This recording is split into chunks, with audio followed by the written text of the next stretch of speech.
Entre os dias 19 e 23 de fevereiro decorreu a Semana da Sustentabilidade, um evento organizado pelo Pelouro do Ambiente da Câmara Municipal de Paredes, pelo Europe Direct da área metropolitana do Porto e pelo Plano de Ação para as Comunidades Desfavorecidas.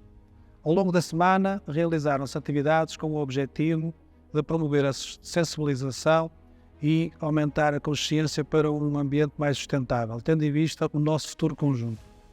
Destacaram-se uma limpeza costeira na Praia da Aguda, uma visita ao Laboratório da Paisagem e à Casa da Ciência de Braga, exemplos de boas práticas da sustentabilidade. Um workshop denominado Arte e Criatividade Circular, conduzido pela artista plástica Isaline Hoff, e por fim foi realizada uma plantação de espécies autóctones. A sessão de encerramento ficou a cargo de uma conferência intitulada Visão para o Futuro Sustentável, que contou com oradores como Pimenta Machado, vice-presidente da APA, Agência Portuguesa do Ambiente, Mariana Gomes, embaixadora do Pacto Europeu pelo Clima e conselheira do Presidente da República em matérias de alterações climáticas, bem como João Ferreira, membro da Understanding Europe, especialista em temas como justiça climática.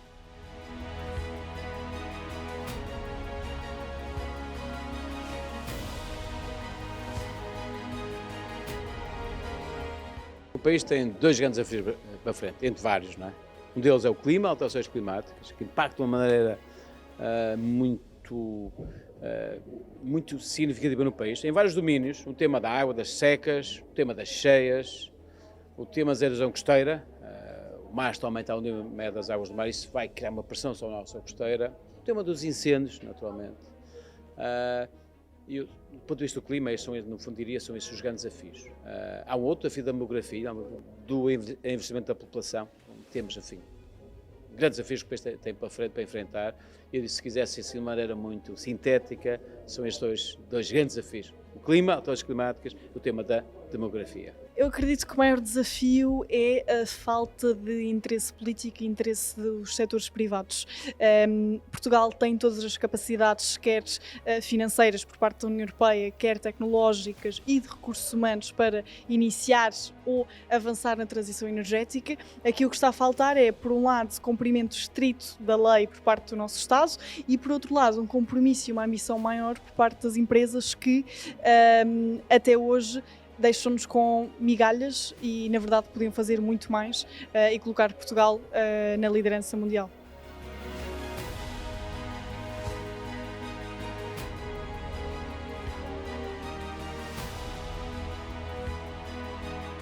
Podemos pensar na transição das energias fósseis para as energias renováveis e a verdade é que através de um mix energético, através de energia hidráulica, de eólica, de solar, Portugal consegue abastecer toda a sua rede nacional, já há estudos feitos.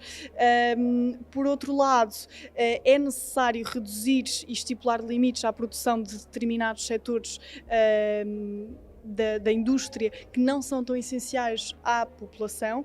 É necessário declarar um estado de emergência climático a nível constitucional, portanto, nós sabemos que só através da colisão com alguns direitos, nomeadamente a livre iniciativa económica, vamos conseguir, de facto, enfrentar esta crise como fizemos à semelhança da pandemia do Covid-19. Precisamos de educar não só os jovens, mas também os idosos.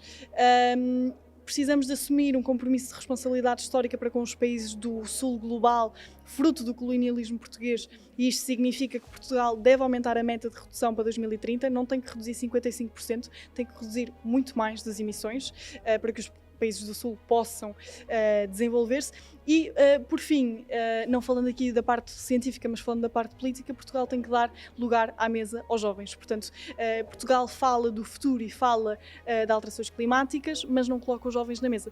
Ao contrário, expulsa os jovens, que é o que está a acontecer, os jovens estão a ir embora do país e nós precisamos de ter este espaço e de nos sentirmos representados politicamente para que possamos construir o Portugal da amanhã. São temas complexos, são difíceis, mas diria que na área da gestão da água, clima, acima de tudo reduzir os gases com o efeito estufa, e Portugal tem feito um bom caminho. Nós somos somos o quarto país europeu em que há maior presença de energia renovável, de energia elétrica. O trabalho que temos feito na energia renovável, quer na energia hidroelétrica, quer no solar, quer na fotovoltaica, quer na eólica, há aqui um conjunto disso, temos feito um bom caminho, muito importante isso. Na área da mobilidade, aposta nos carros elétricos, temos mudar um bocadinho esse paradigma, no fundo, se quiser, aquilo tem a ver com a combater, na área da mitigação, combater as causas do aumento da temperatura, diminuir aquilo que é os gases com efeito de estufa. E depois, na área da adaptação, perceber que o país, enfim, já estamos a sofrer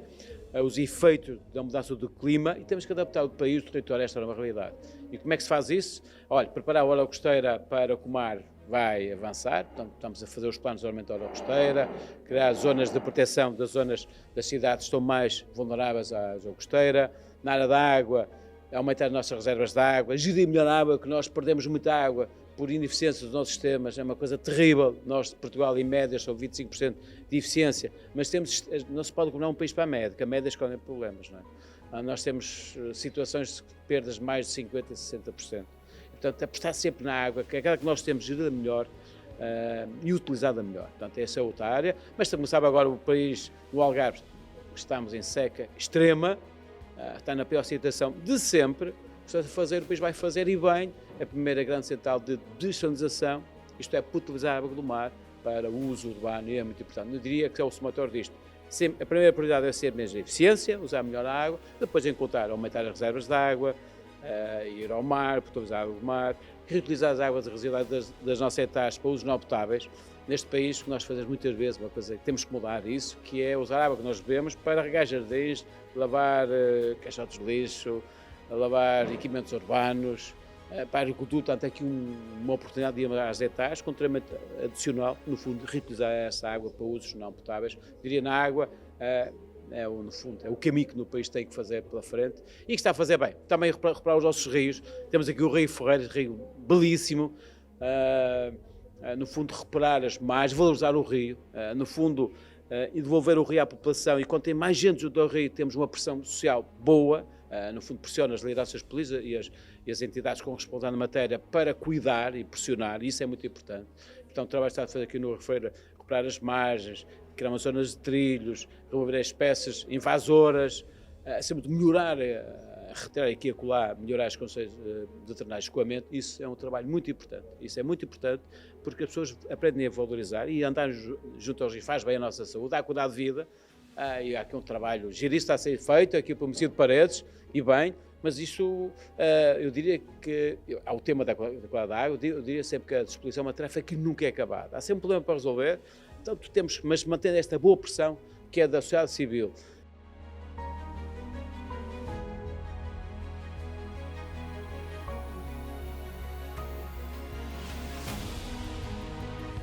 Nós vamos às escolas propor debates sobre diversos temas, incluindo a justiça climática. Uma das questões, nós o que pretendemos fazer é, sobretudo, capacitá-los para que tenham uma reflexão crítica sobre os temas. Ou seja, não queremos uma resposta certa, não há respostas também erradas, queremos que haja um espaço para isso, mas queremos que eles tenham capacidade, seja nas questões ambientais, seja noutras, porque vivemos num mundo interdependente em vários sentidos. Queremos é que todos tenham a capacidade de refletir sobre qualquer que seja o tema, saber debater, saber pesquisar sobre o assunto, saber se os seus argumentos são eficazes ou não, e é um diálogo constante também.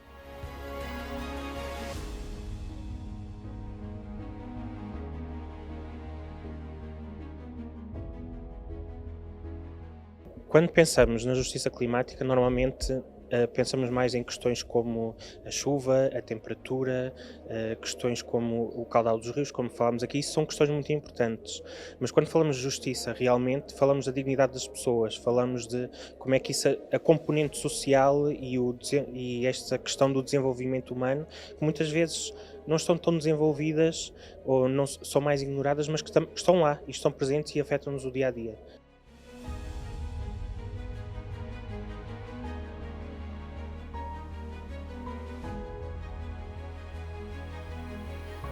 O Pacto Europeu é um dos maiores compromissos que a União Europeia conseguiu atingir em termos de matéria climática, no sentido em que consegue garantir que todos os países que são membros da União irão ter metas e irão ter medidas vinculativas em nível legal para a transição energética.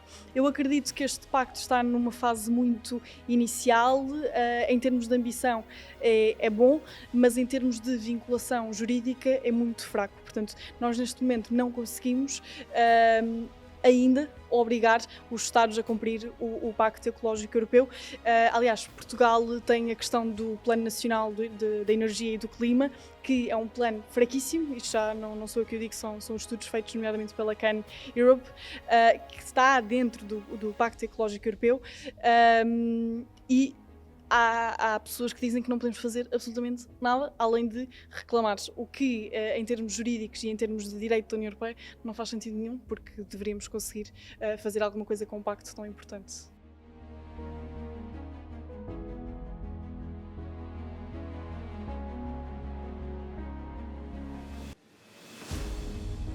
Que o fundamental é termos uma sociedade civil a participar. No fundo, que pressione bem as entidades estatais, as lideranças políticas, é muito importante. Acima de tudo, ter uma sociedade civil bem informada é muito importante. Combater muita iliteracia, que irá por aí, isso é muito relevante, e os jovens são o futuro deste país, e portanto a minha primeira mensagem é mesmo essa. Então, estar aqui numa conferência com gente jovem e bem informada, fizeram 3 ou 4 perguntas difíceis, têm que conversar, fiquei surpreendido, isso é bom, mostra que as pessoas estão preparadas, estão informadas, que querem participar, e isso é muito relevante. Acima de tudo, temos uma sociedade jovem, bem informada, bem preparada, e saber, no fundo, diria, exigir, mas acima de tudo influenciar, isso é um papel fundamental e crucial para o futuro deste país, ser um país mais sustentável.